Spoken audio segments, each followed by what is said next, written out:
What's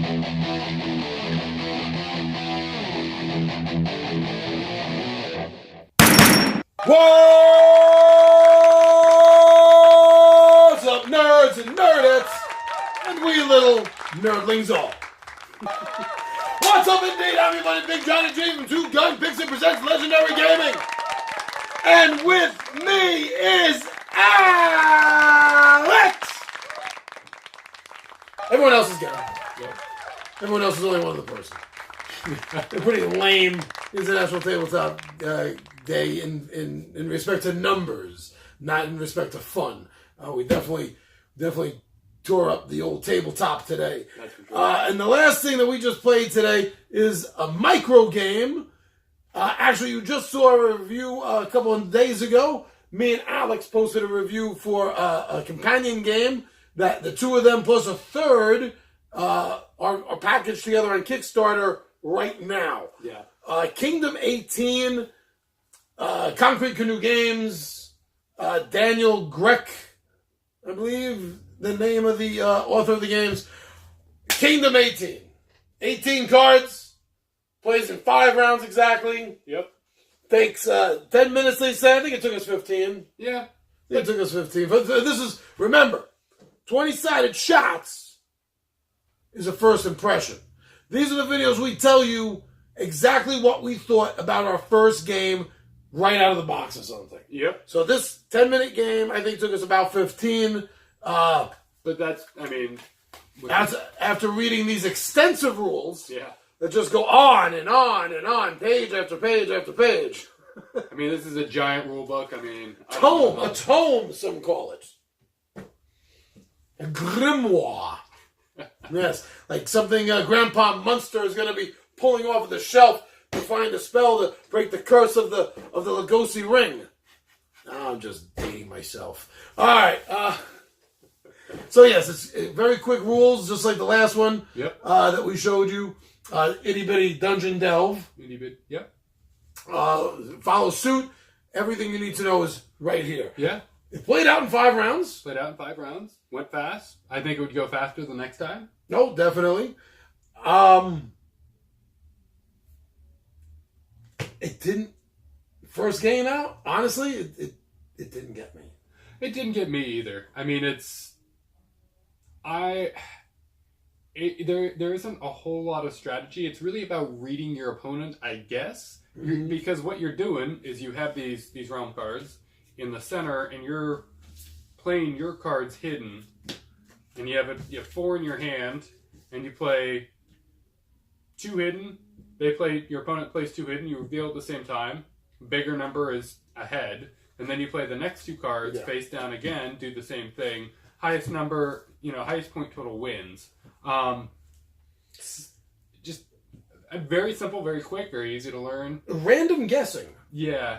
Is really what this game comes down to. Yeah, the strategy is really just recognizing, are you really trying to get the -1 card because it's worth 7 points and will help you get later cards? I mean, I guess that's the strategy, is what cards are you trying to go out. Yeah. But I mean, it's random in what they come out with. And, for us, it was... We started out... I mean, most of the negative points were on the back end. Yeah, each of the 2 players starts out with the same identical 4 cards that they're going to have the opportunity to play in order to try to obtain each of these realms. Right. And, I mean, clearly, denoted the 3 different types of cards. One because they have different colored banners in the middle, and the other because the realm cards have, terrain on them with that gold shield. And that's the point value. Mm-hmm. So, pretty easy to pick out which is which is great. Yeah, although it doesn't say anything. I mean, it tells you that there's a 4... that's how I figured it out. Because it's like, there's 4 Empire cards, and I was like, oh, okay, could have just said the red and blue ones are the Empire cards, but I guess maybe I'm nitpicking that. Sure, fine. I could buy that. Yeah. I mean, it's pretty. You figure it out pretty quickly. I mean, you read through it once and you're like, what? And then you look at the cards and it clicks like that. And as you're acquiring the lands, the realms, they're going into your deck. So it's a micro deck builder. Right. And you have, and you know, the strategy is, you know, well, you get this 6 victory point card, it's only worth 1 to get new cards, which sounds like it's bad. It seems like it's bad because you're not going to be able to get cards with this.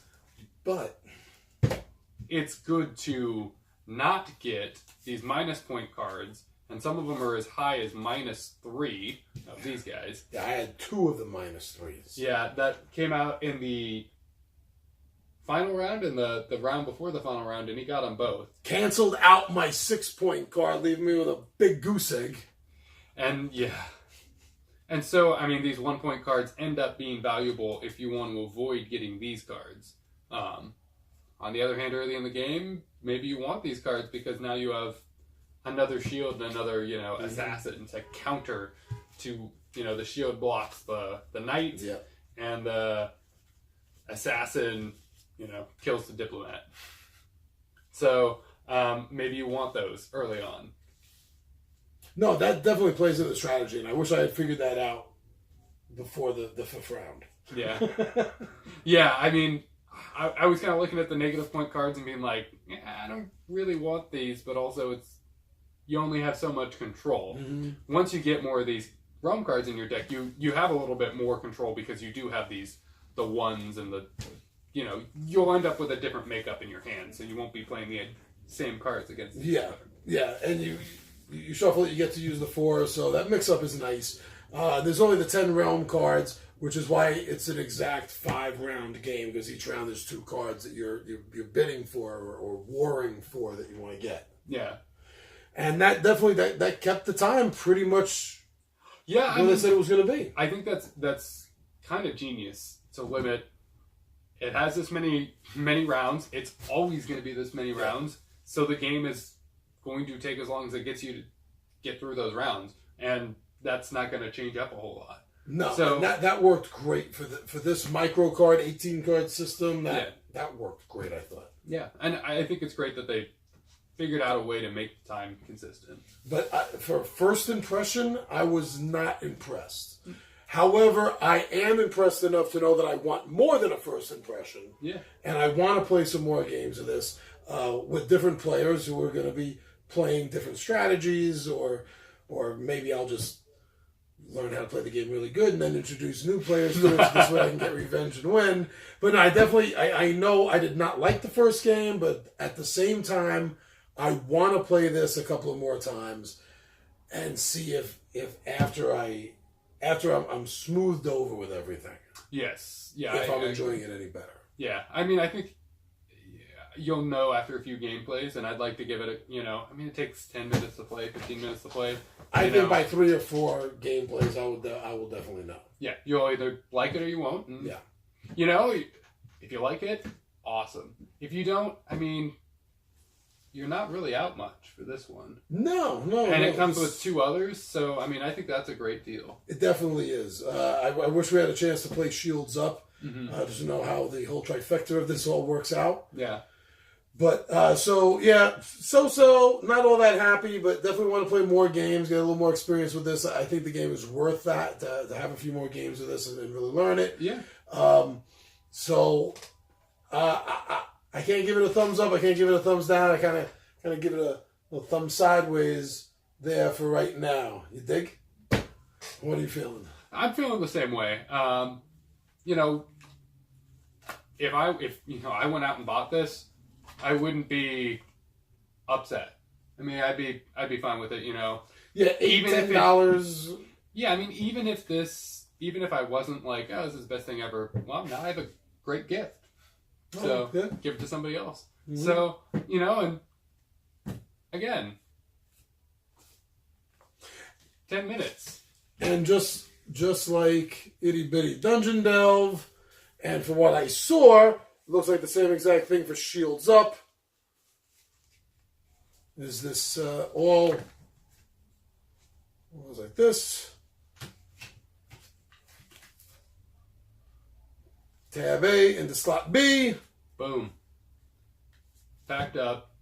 Rules and everything. Ready to go. Yep. In your pocket. Take it somewhere. Break it out. you're ready. You're ready to teach someone the game and have a little strategic fun. And I didn't think about it when we reviewed the last one, but part of the genius of having the rules on the box is you're never going to forget the rules. If you had it on a separate card, you have to set the card aside. Well, you could lose the card. Yeah, so it's really easy to lose the card when you're setting it aside. You're not going to lose if you lose the box, you have other issues going on. I think it's definitely a bonus that these guys figured out a way to get the rules right here in the box. I don't want to. This is a box or this is a flap. Get the rules inside the flap, so it all opens up that quick. And there you go, and it even has a photo to show you what the setup is going to look like on the table. And they did it with the last one, and I'm assuming that's the same way it looks with Shields Up. Yeah. So yeah, like I said, I'm so in the game. I wasn't too happy with the first playthrough. Looking forward to playing it again, though, giving it a few more chances. Yeah. Especially because I thought Itty Bitty Dungeon was done good enough. That's another reason I want to give this a few more shots. So overall, so. But I think it's worth checking out. Yeah, definitely. Exactly. So we're checking out. Love the form factor. Yeah. All right, my friends. So thank you, everyone, for subscribing to Two Gun Pixie here on YouTube. Thank you for following us. Thank you for liking us. Thank you for checking us out all over the social media interwebs across the universe. I'm your buddy Big Johnny G. With me is our buddy Al, and we are